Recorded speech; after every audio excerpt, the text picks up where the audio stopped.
Amen, amen. Soyez abondamment bénis. Je suis dans la paix, je suis dans la joie de vous revoir tout le temps. Et je rends grâce à Dieu qui m'a vraiment amené vers vous. Qu'il soit de génération en génération béni. Donc, je veux témoigner, c'est un témoignage. Nous étions en période de jeûne et je ne mange pas beaucoup de choses. Il y a mon estomac qui ne me permet pas de manger beaucoup de choses, mais les peu de choses que je mange, c'est des épinards, des choses comme ça, un peu pas trop lourdes. Et on était en période de jeûne, donc voilà, je n'avais plus d'épinards dans le congélateur ni dans la maison. Et nous avions un grand marché ici, dans la région parisienne, le marché de Saint-Denis, où on peut aller chercher les épinards. Et ce marché est ouvert que 3 jours par semaine, c'est-à-dire dimanche, vendredi et mercredi et mardi. Donc, on se retrouve maintenant vendredi, on est en pleine jeûne. Donc, je me traîne dans le lit, j'avais mal partout, les articulations me faisaient très, très mal. Le marché ferme à 13h30. Je tournais, je regardais l'heure, et vers midi et demi, je suis sortie de la maison en courant, mais je ne pouvais pas marcher très, très vite. Donc, il y a aussi une particularité que dans ce marché, il y avait une dame qui vend que des produits bio. Et donc, je me traîne, j'arrive là-bas devant cette dame qui vend les produits bio avec sa famille. Il était peut-être 13h20 par là. Je fais la queue et à mon tour, je dis, je voudrais des épinards. Elle me dit, mais madame, les épinards sont finis depuis, il fallait venir plus tôt. Oh là là, c'est comme si on m'avait donné une baffe à la joue. J'ai dit, les peu de choses que je mange maintenant, voilà, j'ai traîné à la maison et j'arrive à retard. Donc, j'ai dit, non, bon, je ne veux pas me décourager.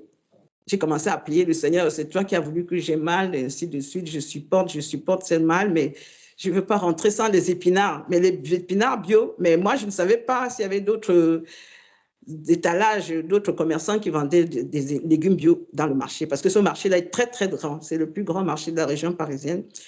Et donc, j'ai commencé à prier le Seigneur. Ouais, je ne mange pas tout, Seigneur, je ne mange pas tout. Il me conduit. Je me suis laissé conduire comme ça. Bon, j'étais désespérée. J'arrive devant un étalage d'un couple français. Ils vendent aussi bio. Je n'avais jamais su ça. Je vois le dernier sachet d'épinards qui est là, sur l'étalage. Je dis, madame, je veux ce sachet. Est-ce que c'est vraiment les épinards qui sont dedans? Elle dit oui. C'est des épinards, mais moi, je vous laisse ça à 2 €. C'est la fin du marché, et puis il me donne ça à 2 €. Je continue à marcher, Le Seigneur me conduit. Je marchais sans plus, je n'avais plus d'espoir de quoi que ce soit. Je me baladais tout simplement. Et il me conduit encore sur un groupe de famille, un étalage aussi, où ils vendent aussi des produits bio. Je ne savais pas que c'était bio. Je venais souvent au marché, là, je n'étais jamais passé, enfin, je passais devant, mais ça ne me disait rien, puisque je savais qu'il n'y avait qu'un seul couple dans le marché qui vendait des produits bio. Et j'arrive là-bas, je trouve 3 sachets d'épinards. Je dis, mais monsieur, vous vendez, c'est bio? C'est marqué bio, madame, c'est marqué bio. Qu'est-ce que vous voulez? Je dis, je veux des épinards, je veux les 3 sachets d'épinards. Et elle me dit, mais non, prenez ça pour 5 €, les 3 sachets, nous on ferme déjà, il faut prendre ça pour 3 €, pour 5 €. Je dis, waouh, Seigneur Jésus!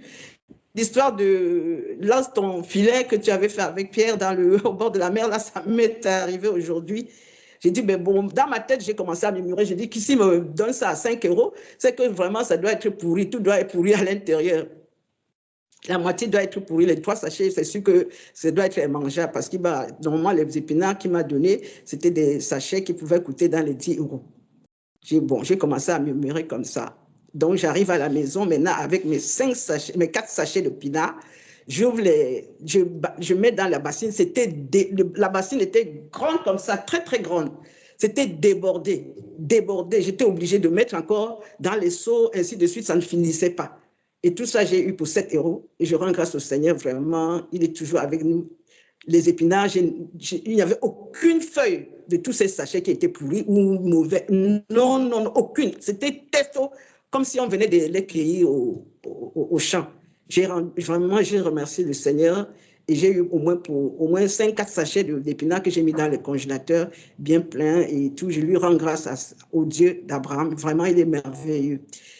Deuxième témoignage, c'est que pendant le jeûne, il y a un soir, je voulais couper mon jeûne et je n'avais pas de fruits non plus.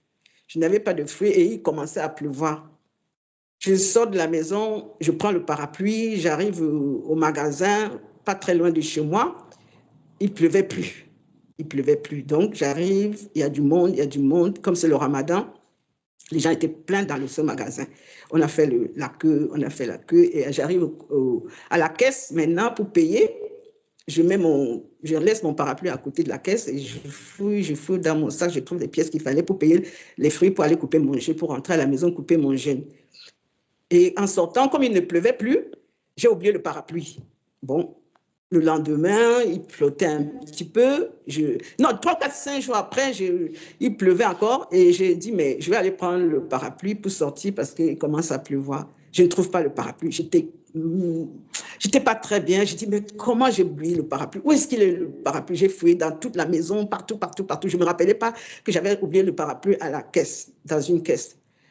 Et donc, j'ai dit, Seigneur, enlève ça de mon cœur. J'ai supplié le Seigneur, enlève ça de mon cœur. Je veux acheter un nouveau parapluie, mais j'aime pas oublier mes affaires. J'aime pas du tout.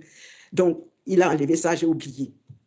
Une semaine et demie après, je sors de la maison pour aller faire les courses. Je regarde les parapluies. Je commence à regarder si je peux acheter un nouveau parapluie. Je commence à regarder. Bon, après, il y a un produit que je devais acheter. Je ne trouvais pas dans ce magasin. Le Seigneur me dit, mais sors, va à côté de chez toi. Tu vas trouver ce produit dans le magasin qui est à côté de chez toi. Va, prends le bus. J'étais déjà trop fatiguée de tourner dans le magasin.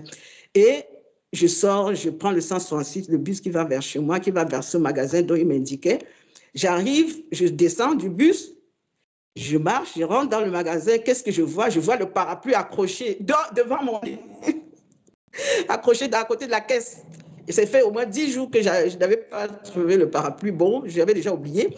J'ai dit, mais Seigneur, c'est pour ça que tu as voulu que je vienne jusqu'ici pour retrouver le parapluie. Et du coup, j'ai sorti l'enveloppe du parapluie, sa protection, enfin, son enveloppe qui était encore restée dans mon sac. J'ai montré à la caissière que vraiment ce parapluie, c'est à moi, c'est au moins 10 jours que je l'ai laissé ici. Et dit, mais madame, c'était là, ça vous attendait. J'ai glorifié le Seigneur. J'ai dit, waouh, même dans les moindres petites choses, tu m'as guidé, je devais payer quelque chose. Il y avait plein de magasins là où j'étais. Tu m'as dit de venir jusqu'ici parce que tu devais me remettre mon parapluie.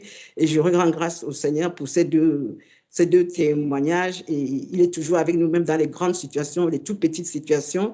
Il est toujours avec nous. Si on écoute vraiment sa voix et on suit ce qu'il nous demande de faire. Amen. Amen. Amen. Peuple de Dieu. Amen.